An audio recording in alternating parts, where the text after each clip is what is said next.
Hello and welcome to the Best Football Show. I am Brian Baldinger. I'm your host. I'm here just about every single day, especially with the draft just a fortnight away, 14 days away.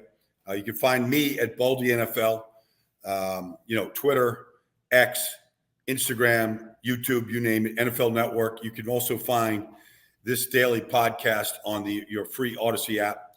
Download it, like it, subscribe to it, tell your friends about it, tell your enemies about it. I'm here every day. And what we have been doing now for the last 2 weeks is a divisional breakdown, division by division. We're at the final one today, the 8th division, and we're going to start with the NFC South here.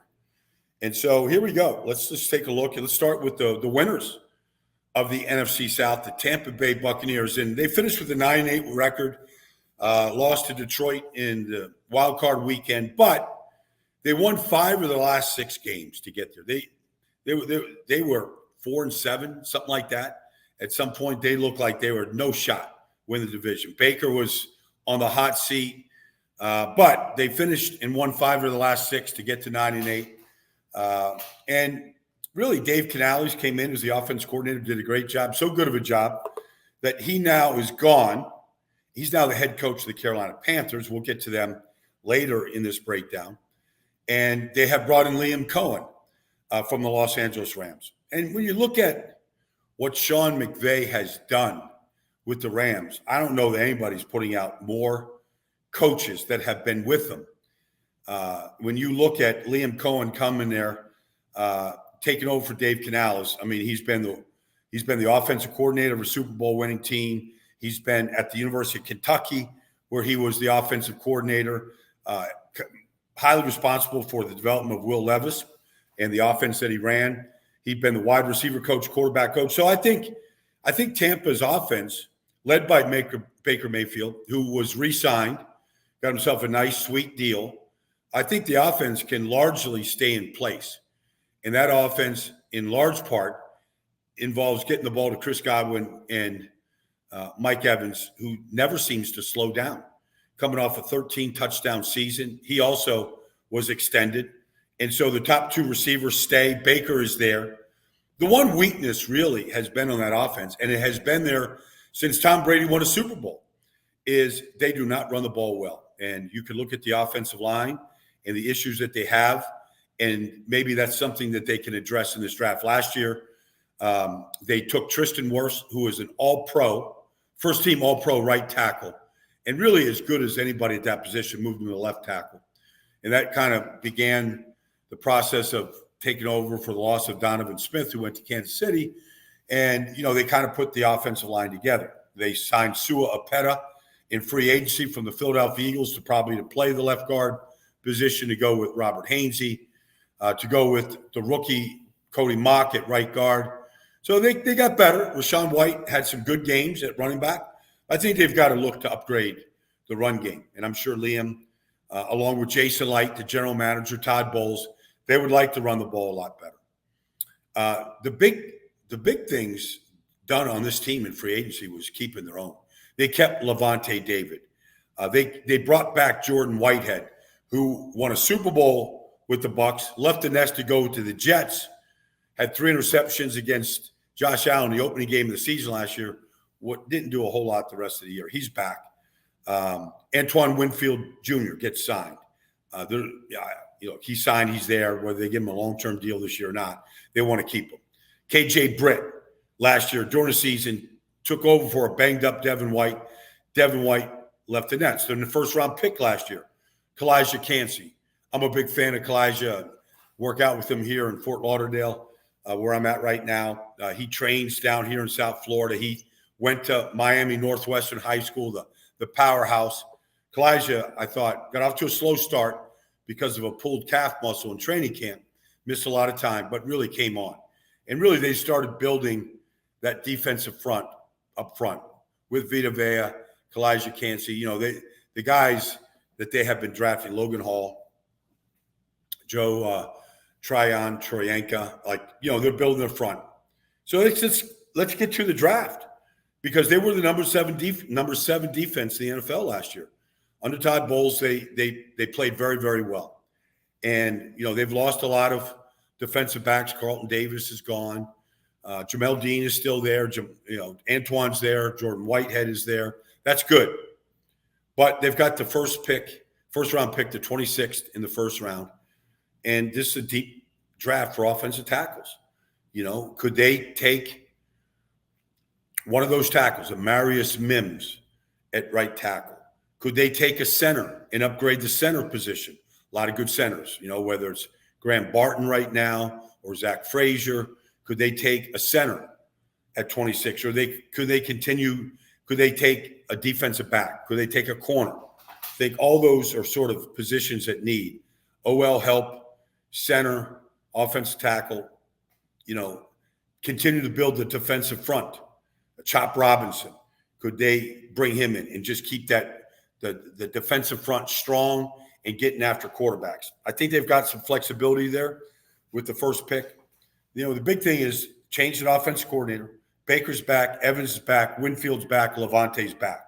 Like the core group of this team that got to the playoffs last year and won the division are all back. And so there is some continuity there with what Tampa is doing. And I really applaud the pick of Liam Cohen to come in because I think he's worked in the college game, understands some of the influences from the college game, working at University of Kentucky, that he could bring, whether it's up-tempo, whether it's the way you attack in the passing game. Some of these things, some of these concepts have all crept into the NFL game. And so you might see some of that this year in the Rams, offense. So I think that's kind of interesting to me. And then the team that's chasing them, all these teams are chasing Tampa right now. You look at Atlanta Falcons. Atlanta Falcons under Arthur Smith were 7-10 3 years in a row. And when they hired their new head coach in Raheem Morris said, either at his press conference or shortly thereafter, he said, the reason why I'm a head coach is because you couldn't get the quarterback position figured out. Maybe they hung on to,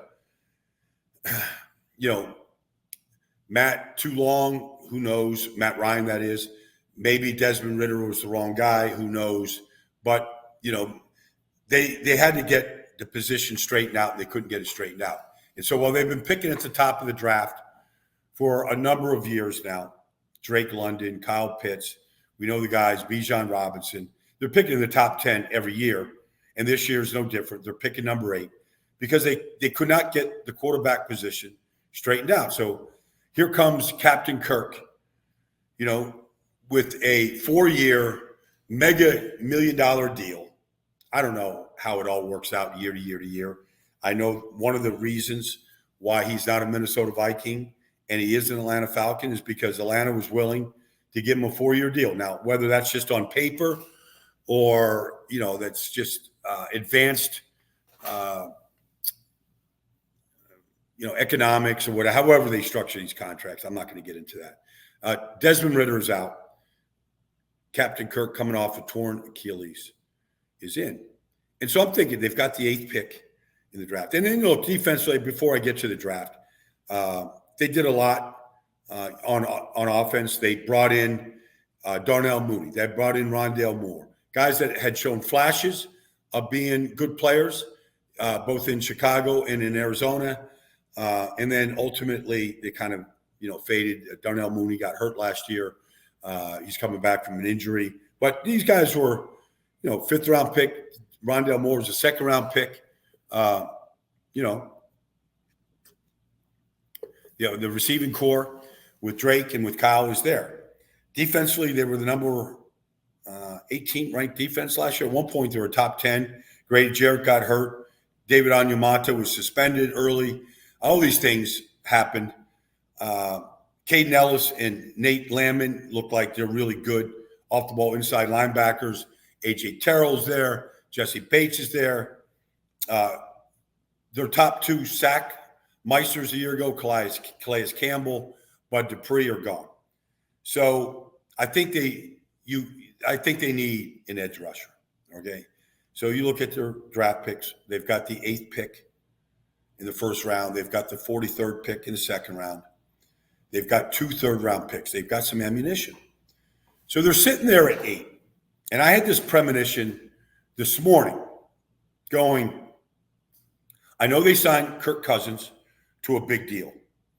I know Taylor Heineke is the backup quarterback, but you've seen what he is as a starter. He wasn't very good as a backup last year.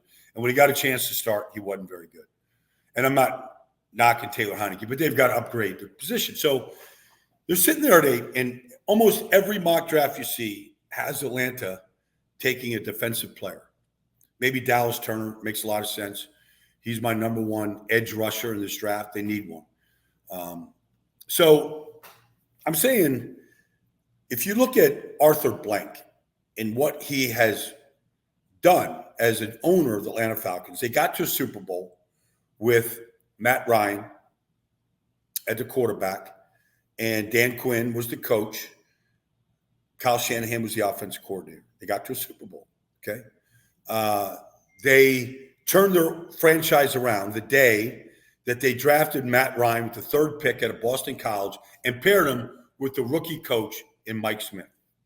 And they turned the Atlanta Falcons around from a 3-13 team, I think, to 13-3 in 1 year. And I'm saying to myself, what if they took Raheem Morris, the new head coach, taken over for Arthur Smith, and paired him with a young quarterback? Nobody has the Falcons taking a quarterback. Not to say that they will or won't. But what if the Falcons are in love with one of these quarterbacks? Let's just say they've evaluated all of them.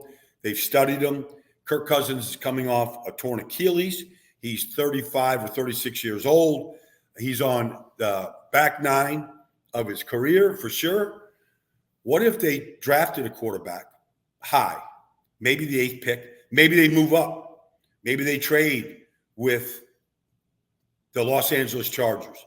Maybe they trade with the Arizona Cardinals and jump from 8 to the top. Or maybe they stay there and say a quarterback that falls to them. Like, I just have this feeling that the Falcons are not out of the quarterback market simply because they signed Kirk Cousins.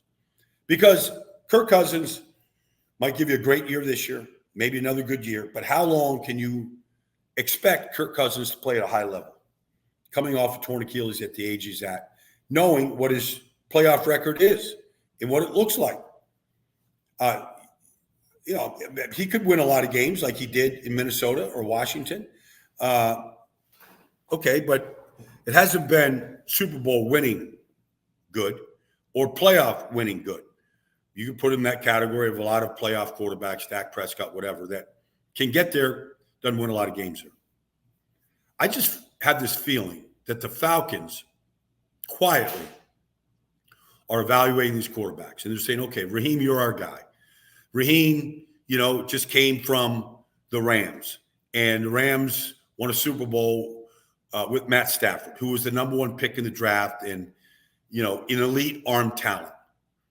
And is an excellent player. And they had Jared Goff there, who was the 1st pick in the draft. Is still an excellent player and got to a Super Bowl and been to the playoffs now with Detroit. But that's the level that you need in order, if you're going to win Super Bowls now. You just need that level of quarterback. And I feel like the Falcons are not out of the quarterback market. And I know people think I'm crazy. Well, you just gave Kirk Cousins all this money. Why would you do that? Well, I mean, almost every quarterback that gets a chance to sit, and I go back to, Donovan McNabb sat behind Doug Peterson in Philadelphia before he helped win 4 or 5, got to 4 or 5 NFC Championship games. We've seen what happened to Patrick Mahomes sitting for a year. We've seen what happened to Brock Purdy sitting for a while. We've seen, a number of quarterbacks really succeed. Jordan Love sitting behind Aaron for 3 years.